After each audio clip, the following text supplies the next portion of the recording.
السياسي في العراق ترخيص حزب يحمل أفكارا تناصر الحمير وفقا لنظامه الداخلي. وفي تصريح للعربية أشار عمر قلول السكرتير العام لجمعية الحمير العراقية والملقب بأبو صابر، وهي التسمية الشهيرة التي تطلق على الحمار في العراق، أشار إلى عزمهم خوض الانتخابات المقبلة في محاولة لإنقاذ الوضع العراقي المتردي على حد تعبيره. حزب الحمير العراقي قادم، ليس في الموضوع مزحة ولا ضربا من الجنون، فالحزب حاز على الاعتراف الرسمي وله الكثير من المؤيدين، وعازم أيضا على خوض الانتخابات المقبلة باسم جمعية الحمير لاعتراضه على كلمة حزب. الحزب سياسي، السياسة يعني كذب، يعني ينطي وعد وما ينفذه. قلول الذي يتخذ من أحد أكبر فنادق السليمانية مقرا لحزبه لا يرى فرقا بينه والأحزاب السياسية العراقية مع فارق التسميات، فالمكتب السياسي يسميه خان، والفروع الحزبية يطلق عليها اسطبلات، والمعالف تسمية توازي الفرق الحزبية.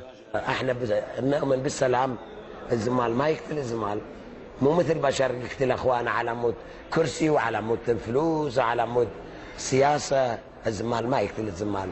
ليش اقول خلي الناس يعيشون مثل الزمايل حتى نرتاح كلنا.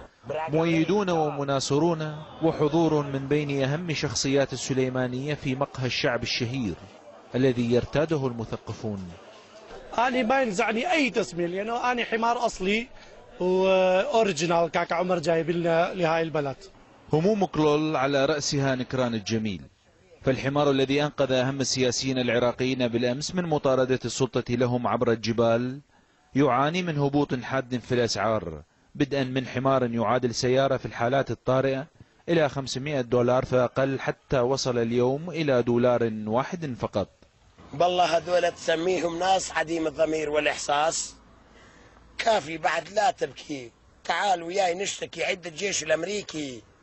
هذول مو مثلهم، أنت شعار حزبهم. بين أبو صابر كما يطلق على نفسه زعيم جمعية الحمير، وبين أبو صابر الأصلي لغة تفاهم ومجازفة محسوبة. فعلى أكتاف أبو صابر قد يصعد أبو صابر المقلد ويفوز بمنصب سياسي مرموق إن شاء الله.